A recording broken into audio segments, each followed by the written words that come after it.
We municipal garbage collectors puke in the backyards. Ain't got no free food yet and no free clothes. Oh, universal emptiness and empty universes. We are zooming another Sputnik into another planet, probably to a hard landing. So that's man. For a short hitch, he eats and makes love. But even the young kids launch from their mother's breast with a cosmological finger. I'm very proud of that, too. Because, you know, in the old Renaissance things, there's always an infinitely wise Christ child, you know, at the mother's breast, but his eyes are looking out elsewhere, and he's pointing like this, you know, and it's... So I thought, that's not quite the translation, but it's mine. But even the young kids launch from their mother's breast with a cosmological finger. Hey, tell me, where the hell should a garbage collector live? Should I double my back to gather calluses? And where are my food and clothes? Don't I pick up the filth of the whole bloody town, huh? So that's man. Free once in a while for an hour and all his sickly fears. Oh, you magnificent failures, poking around in your heavy uniforms in dark and smelly hallways. Why don't you ever repair the goddamn place and help clear the kitchens and their filthy cabins? At least I am a true collector of garbage, and I too want to live. Well, these are, you know, poems out of new, unknown. I've sort of been threatening to sing something, and the trouble is I wouldn't play the piano if there were one here, and I don't play the guitar, and if I play this thing, it's locked up. I'm tied to it, and I haven't even played this tape that's accompanying me, you know, for at least 3 weeks, and I haven't sung a note since I left Amherst except the notes I sang here, so that's all right. These are songs, of all sorts.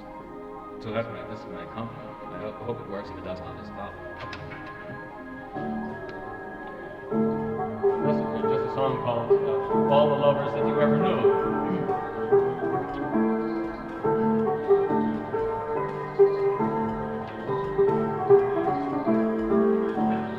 Follow in the morning over the hill, follow in the evening under every hill, far under the starlight, under the moon, all the lovers that you ever knew.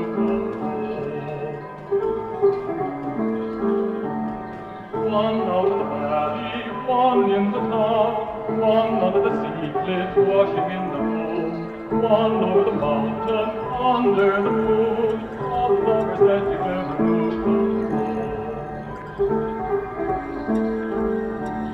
Who sleeps in the valley, who in the town, who out of the sea cliff, wild into the moon, who's lost in the mountain, under the moon, all the lovers that you ever knew.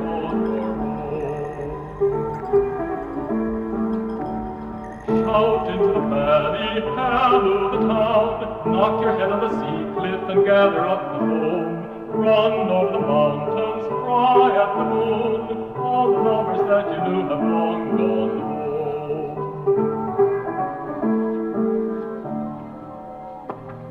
This next is a song called Alone the Evening Falls on Me.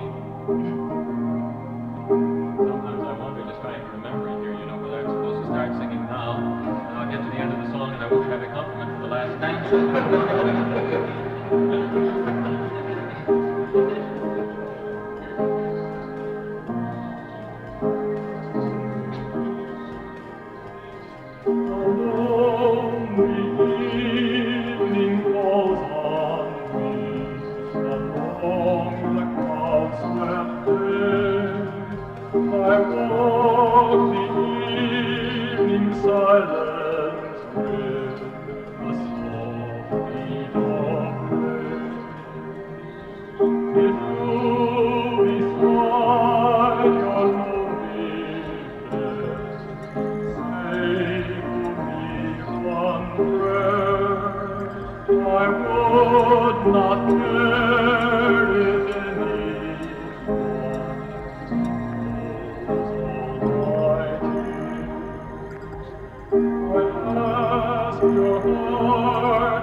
Cry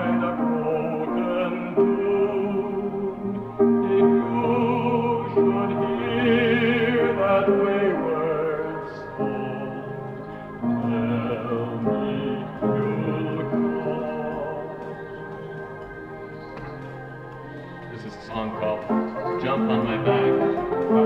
Iowa and Wyoming. But since Wyoming didn't work, I had to say Idaho.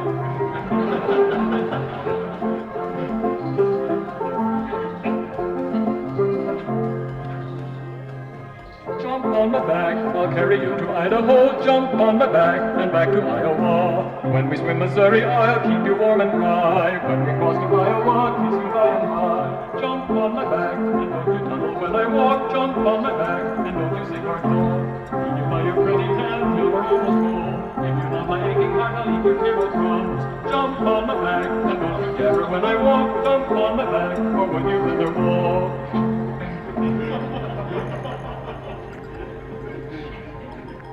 This next one is called the Hiroshima Lullaby. There's an infinitely sad story. In Hiroshima, when the bomb fell, 1945, there was a little girl, Sadako Sasaki, 2 years old. Some of you may know of her. She was 1.5 miles from the center of the blast and apparently unharmed. She was a very gay and popular girl. Classmates loved her. She was in the 6th grade, or the equivalent, age 12, in Hiroshima. And she developed leukemia, which of course, as many of you know, is a latent effect. Many people get exposed to radiation, so she fought back from all. And she finally became so ill she had to go to the hospital. And her friends came to visit her. And among other things, they told her that she was just an old Japanese legend about heroines. I write poems about heroes and cranes. I have some in my book, one on a sandhill crane, and I told some people today that I'm going to the University of Oregon in June, speaking at Summer Academy of the Arts, and I heard of a person who works in wildlife out in Oregon, and so they gave us my poem about the cranes, and invited me to visit his wildlife refuge about 2 or 3 hours east of Eugene, where he has a refuge among other things for sandhill cranes. Some of these water birds are seaweed. And so I'm going to visit him. I look forward to it. Not because of the poem, see, it's nice. And so Sadako Sasaki in the hospital, she heard that if you fold 1,000 paper cranes in this Japanese folding technique, this will protect your health and save you. So she started folding. And the tale is too sad. She reached 964 and she died. Her classmates were so, at this time, they're so involved. They completed the 1,000. They formed them in a chain. They went around gathering the equivalent of pennies around Japan. And when they got enough, they asked a sculptor from Tokyo to make a statue of this girl. And so he made a statue showing us. You can surely see pictures of this now. This young 12-year-old girl, and still the girl's body. She's standing up like this, and she stands in the peace park in the ocean, and over her, made out of folded crane. And so, I wanted to write a poem for her. And so, just using the 5th in the bass, and then using the 5 notes of black keys. I wrote a little ballad, and I'll probably sing one stanza maybe and then read the rest.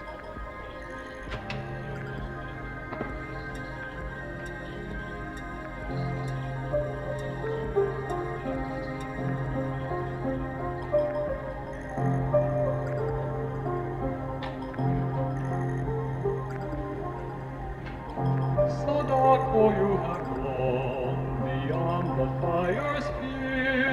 We follow where you walk upon that magic hill.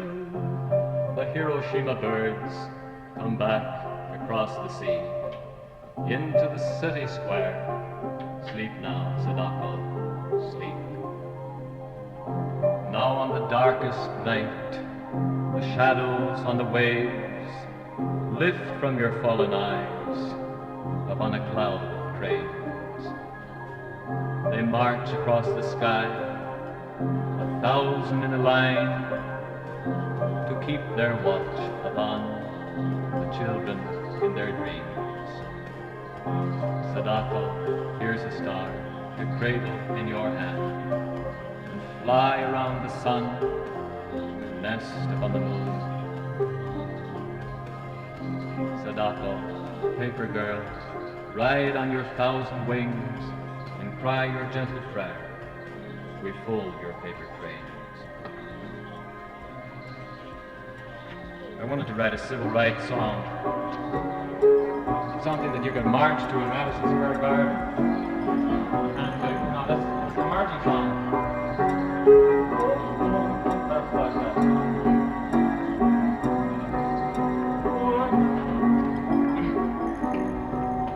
I long to walk in the promised land and hold my nation within my hand. I need somebody to understand that long black road that we all have come. I took my anger into my breast, I gave my loving to the blessed. How long before they will let me rest on that long black road that we all have come? Well, there are a lot more of these songs, and I'm just going to stop the tape at this time because I haven't even begun reading you my favorite poems. I know it's about the end, but maybe I can read 50 minutes. If you have to go, you still have to go. But when I was in Italy in 1954, I read in Marcus Cunliffe's The Literature of the United States. New York is the intellectual center of the United States. That made my blood boil. Because it's a marketplace, so I just simply took his own book, The Literature of the United States. I took all his authors and lined them up in all the places where they were born, where they grew up, and where they wrote from, and sent them the chart, which proves out of his own book that in literature, great ideas. There have been 3 great centers and then 2 subordinate ones. New England, the Midwest, and the South, and then the subordinate ones at the West Coast, and then Atlantic New York. That's in literature. And we got in an argument. The result of it all was that I invited him to come and teach at my university. So he came and he gave an address, and in one of his speeches he said, "Americans are overly given to haruspicating and scrying." Well, when someone comes out of England and delivers a lecture to an American audience and says that, among other things, you have to look up the words. And so I looked them up and I discovered haruspicating. Their ruspects were Roman and Etruscan pagan priests who examined the entrails of sacrificial animals to predict natural phenomena in the future. So I started thinking about that. I grew up on a general farm. We had about 100 pigs, 200 sheep, 100 head of cattle, 20 milk cows, 1,000 chickens, about 100 turkeys, 12 goats, and anywhere from 20 to 50 cats and all sorts of wild animals. And I had seen bulls gored to death. I'd seen flocks of sheep driven over limestone cliffs by dogs. I'd seen hawks that ripped little lambs and chickens. I'd seen skunks that eat them up. I'd butchered all of these things. I'd castrated, I myself had castrated maybe 3,000 pigs. And so I thought, okay. In fact, some of you may know that the Wheel of Summer, the title poem, is about the castration of 100 pigs by 3 teenage boys. And as I was introduced in England once, he said it's probably the most distinguished poem in English about the castration of 100 pigs. But I started thinking about all this and I thought, well, okay, I have a philosophy of life too, and it's been based with the whole business of producing food for you. That's the end of it all. And I participated in an awful lot of killing. And routine is a way of life. And if you eat meat, why you too. So I said, okay, I've been haruspicating for a long time, and I gradually went up from age 6 up to age 18, and meanwhile I achieved some kind of maturity, and I'm going to write my own poems. So I wrote all these poems, and the titles are, like Sacrifice for a Rainbow Trout, Sacrifice in My Pet Lamb, But I'm going to read you the alternate titles which aren't in the book. They're running from age 6 on up to age 18, or when we get all old enough, we all went off to the wars, as the last poem said. But these are, that's what these poems are really about. The clarity of innocence, sacrificing the trout. The loss of early innocence, sacrificing my fat land. The plunder of idealism, sacrificing the golden hour. Sickle among the flowers, I make the equation. Sickle among the flowers. The decline of heroic voices, that's the boring modern book. The suffocations of love, killing the pet chick by reflection. The attritions of man, the unhousing of beneficent God, the necessary and beneficial perversions of love, my sacrifice to become sacred cats. The subtleties of violent revenge, sacrifice an old sow. The sweet suckers of evil, the absurdities of fact, the pitfalls of group action, sacrifice of a flock of sheep. They ran over this cliff, 12 of them died at once, and people say you shouldn't write villanelles, but that's the way sheep act, so I wrote a villanelle. They repeat.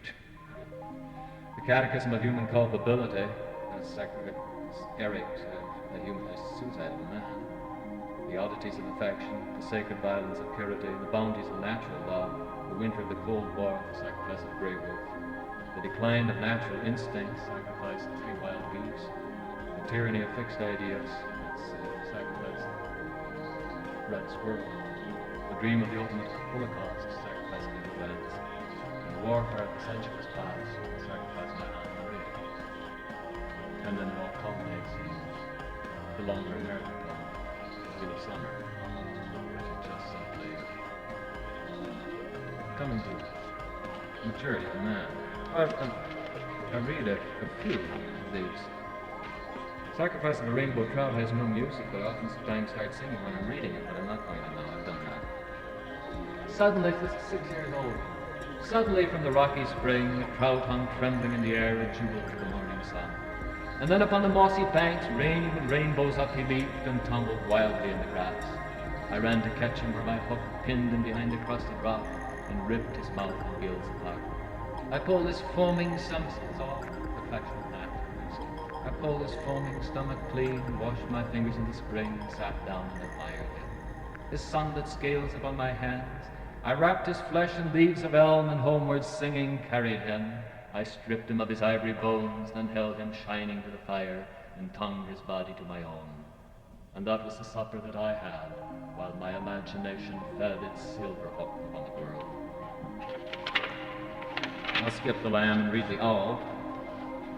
I wanted to just talk. We strung our wind-up rooster dead unopposed. So you can't be any flatter than that. We strung our wind-up rooster dead unopposed and wired him fast, head out, head up, white wings outspread, just under the woodchuck trap, then went to bed.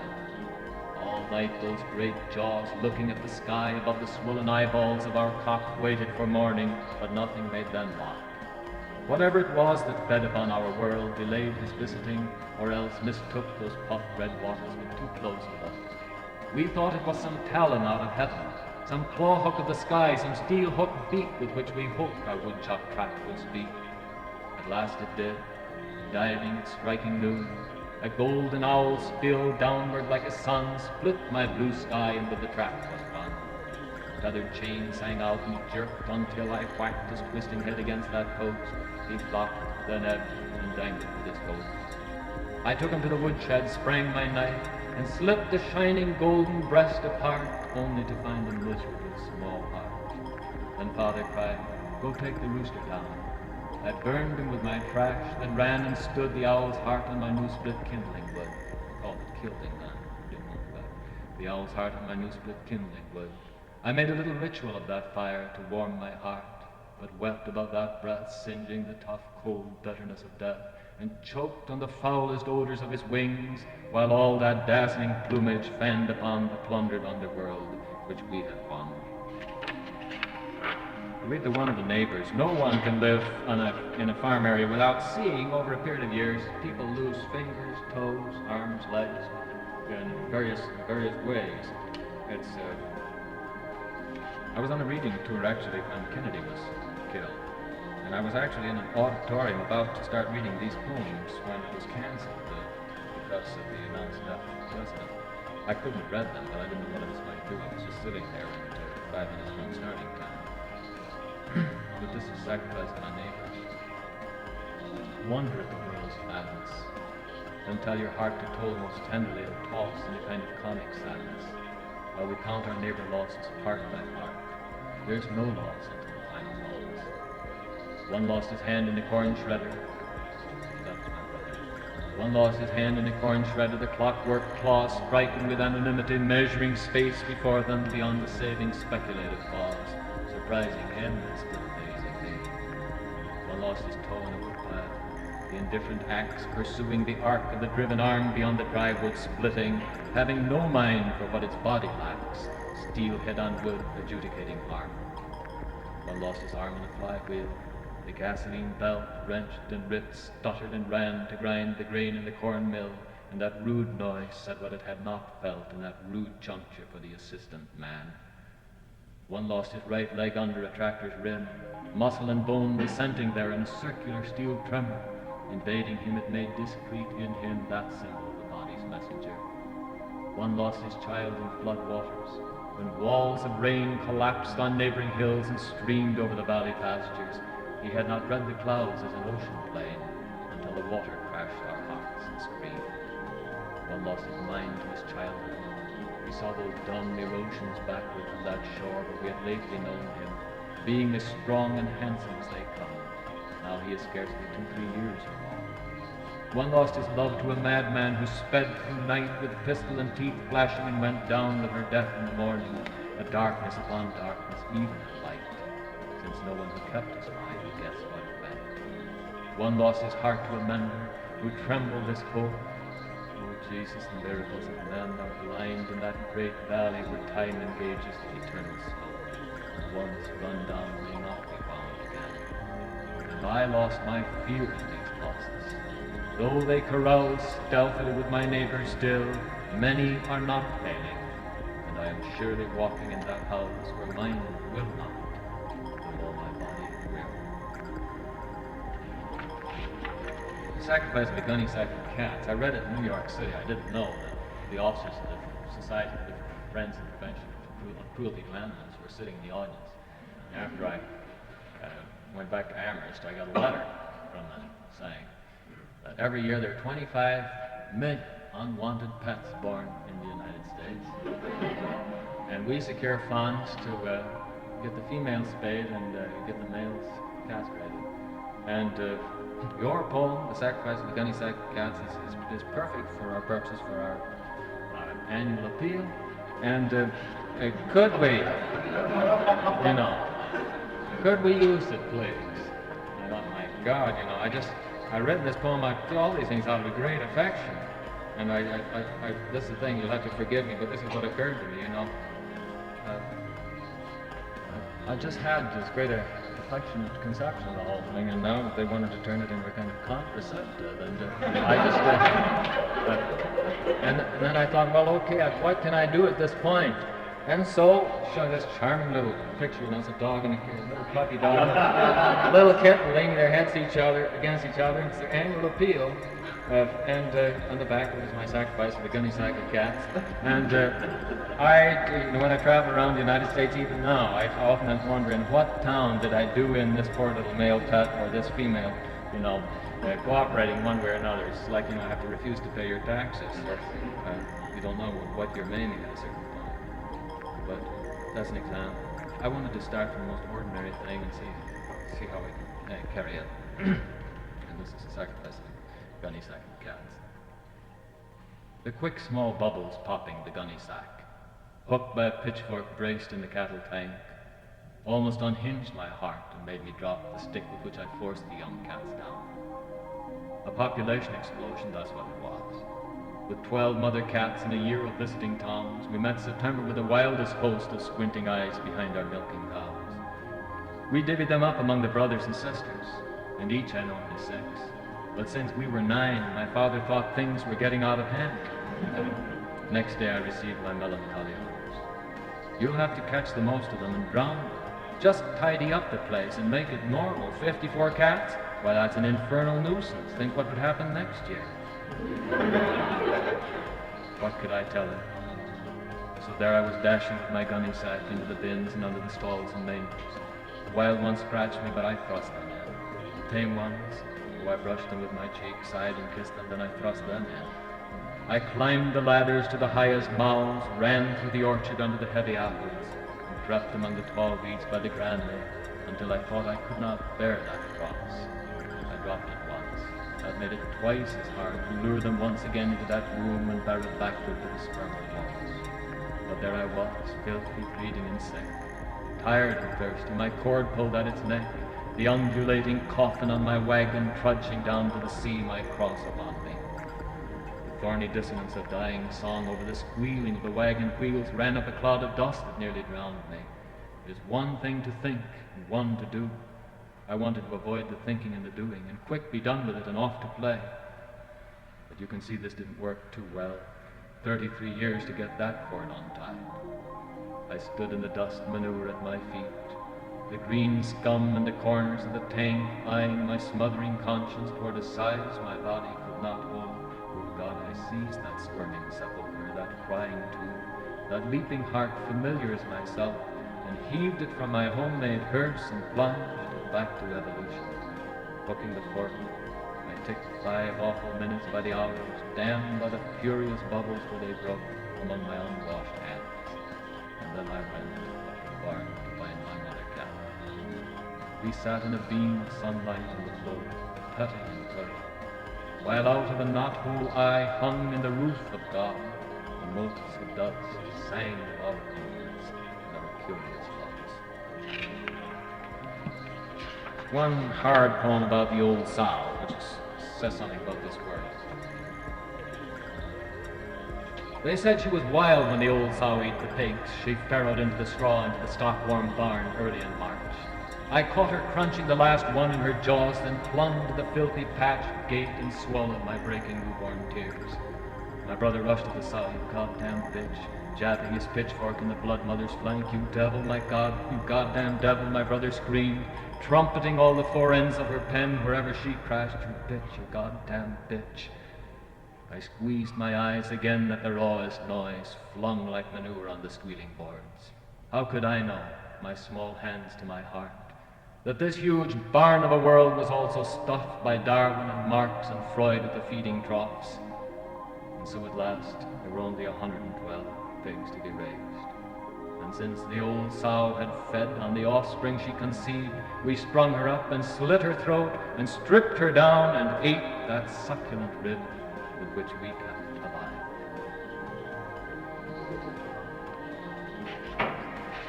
Well, that's the way we do it. Then one pretty hard poem too, it's about Eric, but really about us, and I'll read the squirrel poem and leave these alone.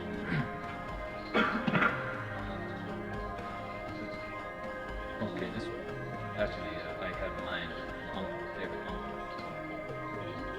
Very talented, frustrated.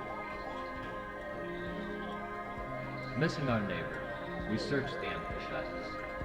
We called his name along the ice creek beds. Eric, we sang up on the rocky draws. Eric, and then we faced the silent falls with one ear cocked to the birds. Somehow we knew, but we kept pretense alive a day or two, following any tracks laid out in snow until we trailed ourselves in the moonglow. And all that time in woods by the gravel beds, he stood in his swollen postures over our heads, hanging, frozen, and swinging free and air.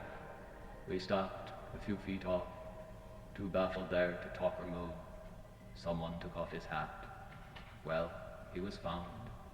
At least we had done that. Who got my neighbor there upon that limb?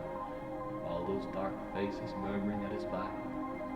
Who slipped the latest news that carried him? Did he? We looked. There was no other track. Who quickened the thicket clutching at our clothes? Did he? The woodlands quaked on our cries. And who could read the winter's tale we knows? We saw that pale face, the unlidded eyes. Who swung him out and downward from that bough? Did he? Fear our hanging hearts will break, we cut him down. Who bears his burden now? Who swings us all for bear for Jesus' sake? Were those intolerable silences we came, and action saved us when the mind was lame. We cried some magic for an old complaint and bowed. I thought some medieval saint stepped gently from the wounded wood which bore the cool Eric like a gargoyle evermore, and gave him with eroded hands a crown. But seeing it wasn't so, we let him down, and carried him out across our bottom lands, the dead weight of this world upon our hands. Heard and hear in sudden solitudes an old wind walking in our lower woods. I call him my own neighbor when I dare, but that's not easy, having come from there. All right, then squirrel. Actually, last week I had a letter from some fellow in Kansas. Never was it alone at all. He wants to set this thing to music. I don't know what he's going to do with it, but he plays a guitar, and so I said, fine.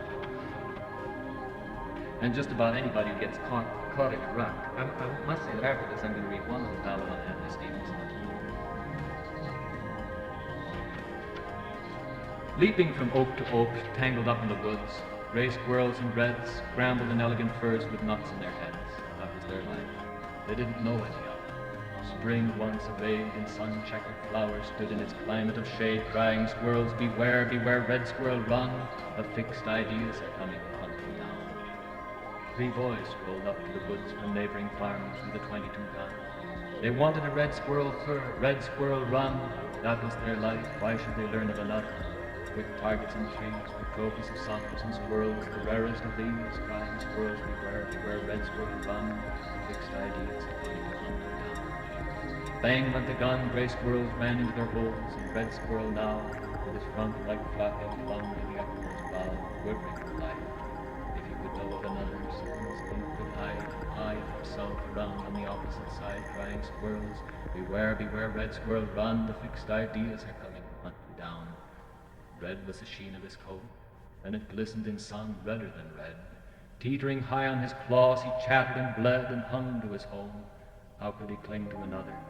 Then up came a stone and tickled the paw, the leg with the bullet hung bone, crying, "Squirrels, beware, beware, red squirrel, run! The fixed ideas are coming to hunt you down." Then up came showers of stones and bangs from the gun, shouts from the boys. The green home trembled over that chaos of noise, alive to this life and not ever having known any other. Red squirrel, come down, crawl at their feet and ride in their sack to the town, crying, "Squirrels, beware, beware, red squirrel, run! The fixed ideas are coming to hunt you down."